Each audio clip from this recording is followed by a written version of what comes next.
मैं भारत को भारतीयता की मान्यता के आधार पर फिर से खड़ा करना चाहता हूं, उस काम में लगा हूं।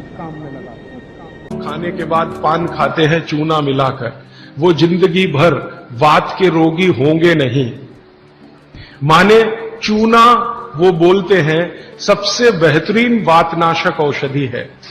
मेथी का दाना तो है ही, चूना उससे थोड़ा 1 डिग्री ऊपर है मेथी दाने से। चूना सबसे अच्छी वातनाशक औषधि है। चूने के बारे में भागवत जी का बहुत रिसर्च है, बहुत रिसर्च है, और वो ये कहते हैं कि ये भगवान की दी हुई प्रचंड मात्रा में अद्भुत ऐसी चीज है जो आपके वात के सब रोगों को दूर करेगी। माने घुटने दुखते हैं, कमर दुखती है, कंधा दुखता है, चूना खाइए।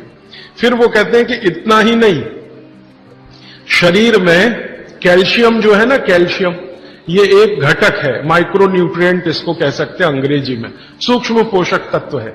ये कैल्शियम के बारे में जो गंभीर बात है आज के विज्ञान के हिसाब से जो मैं कहना चाहता हूं, भागवत जी ने तो 3500 साल पहले कह दिया, आज का विज्ञान उसको प्रूव कर रहा है, कंफर्म कर रहा है। वो ये कि कैल्शियम की कमी अगर शरीर को है तो आपको 20 नहीं 50 बीमारियां आएंगी। कैल्शियम की कमी अगर है शरीर को तो 50 बीमारियां आएंगी। क्या क्या आ सकता है? हर तरह का दर्द आपको होगा, हर तरह का, मांसपेशियों का दर्द, हड्डियों का दर्द, सब तरह का। हड्डियों की जितनी विकृतियां हैं वो सब कैल्शियम की कमी से आएंगे। हड्डियों के जितने रोग हैं वो सब कैल्शियम की कमी से आएंगे।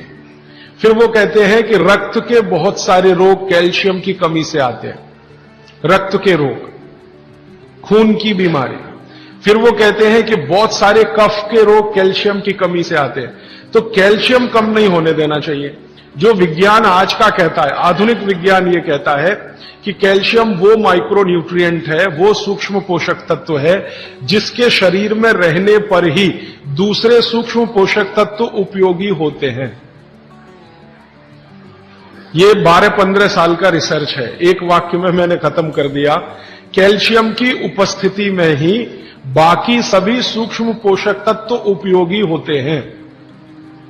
इसका मतलब यह है कि अगर आपको शरीर में विटामिन सी का असर देखना है तो कैल्शियम चाहिए, विटामिन ए का असर देखना है तो कैल्शियम चाहिए, विटामिन बी का असर देखना है तो कैल्शियम चाहिए, अगर विटामिन डी का असर देखना है तो भी कैल्शियम चाहिए, विटामिन के का असर देखना है तो भी कैल्शियम चाहिए, प्रोटीन अच्छे से आपके शरीर को काम में आए तो कैल्शियम चाहिए, कार्बोहाइड्रेट्स ठीक से आपके शरीर को मदद करे तो कैल्शियम चाहिए, फैट्स आपके शरीर में डिसॉल्व होते रहें और जहां जरूरत है वहां लुब्रिकेशन में मदद करते रहे तो कैल्शियम चाहिए।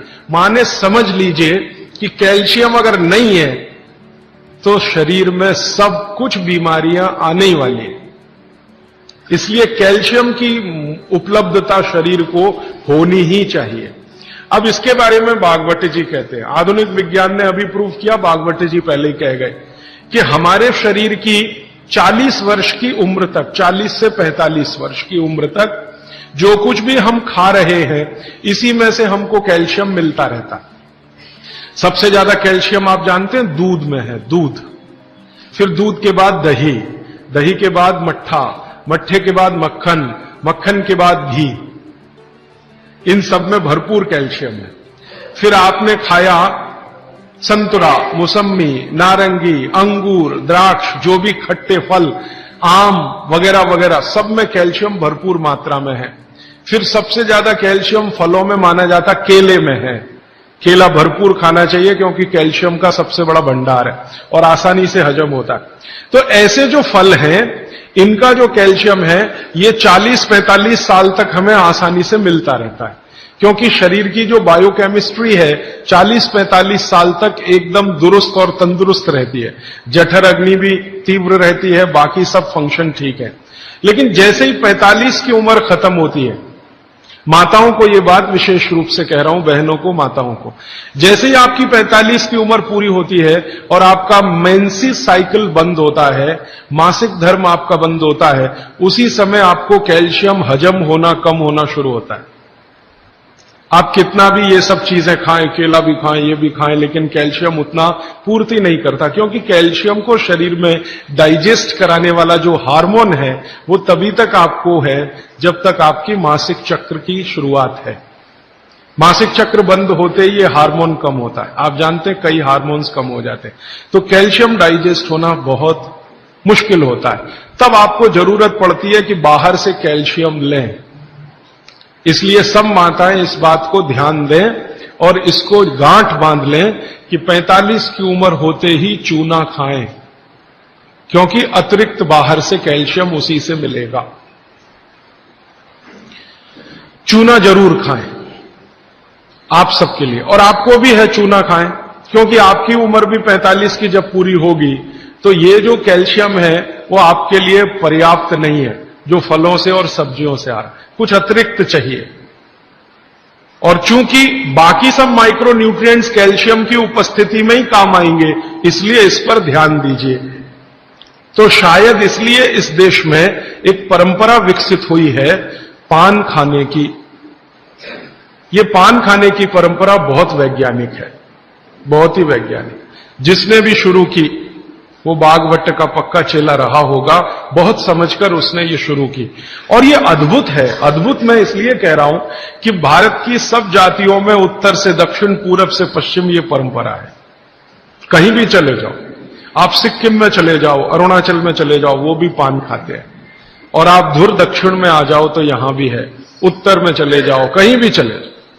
तो ये पान खाना भारतीय सभ्यता का एक बहुत महत्वपूर्ण अंग है जो स्वास्थ्य से जुड़ा हुआ है। बस ध्यान इतना ही रखिए कि पान जो है चूने का ही खाना है। पान जो है चूने का ही खाना है। पान कभी भी कत्थे वाला ना खाएं, क्योंकि कत्था आपके लिए उतना उपयोगी नहीं है। कत्था स्वाद के लिए आप उपयोग करते हैं, चूना औषधि के लिए उपयोग करते हैं। ये बात मैं एक बार पहले भी कह चुका हूं, आज फिर से इसलिए कह रहा हूं कि कुछ नए चेहरे मैं देख रहा हूं। तो आपके रसोई में मेथी दाना हो गया, चूना हो गया, पान हो गया, फिर पान के बाद आपको जीरा, हींग वगैरह वगैरह, अजवाइन, ये सब हो गई। ऐसी कुल 108 औषधियां हैं। गरीब से गरीब आदमी की रसोई में ये औषधियां हैं, इनका भरपूर उपयोग करिए। एक औषधि के बारे में बागवट जी कहते हैं और भी महत्व की है, दालचीनी।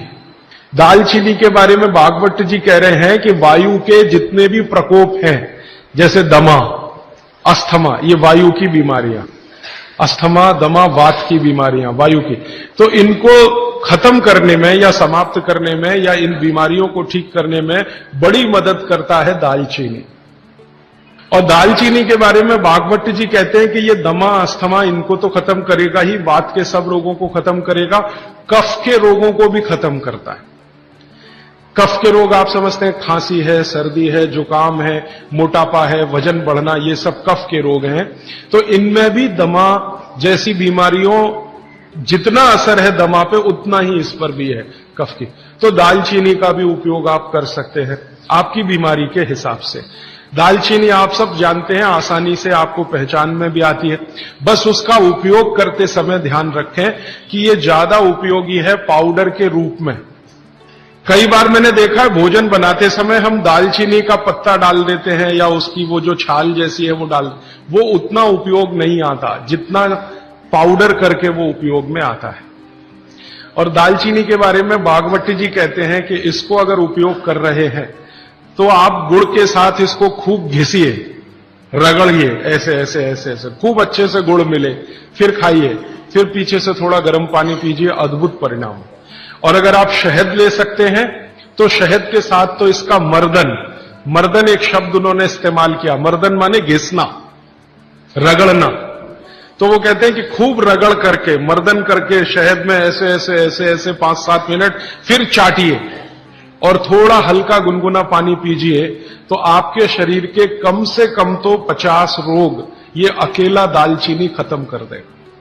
कम से कम 50 कफ के रोग और वात के रोग। दोस्तों, सबसे पहले तो चैनल सब्सक्राइब करें, फिर लाइक, कमेंट और शेयर करें। और हाँ, हमारा एंड्रॉयड ऐप डाउनलोड करना ना भूलें।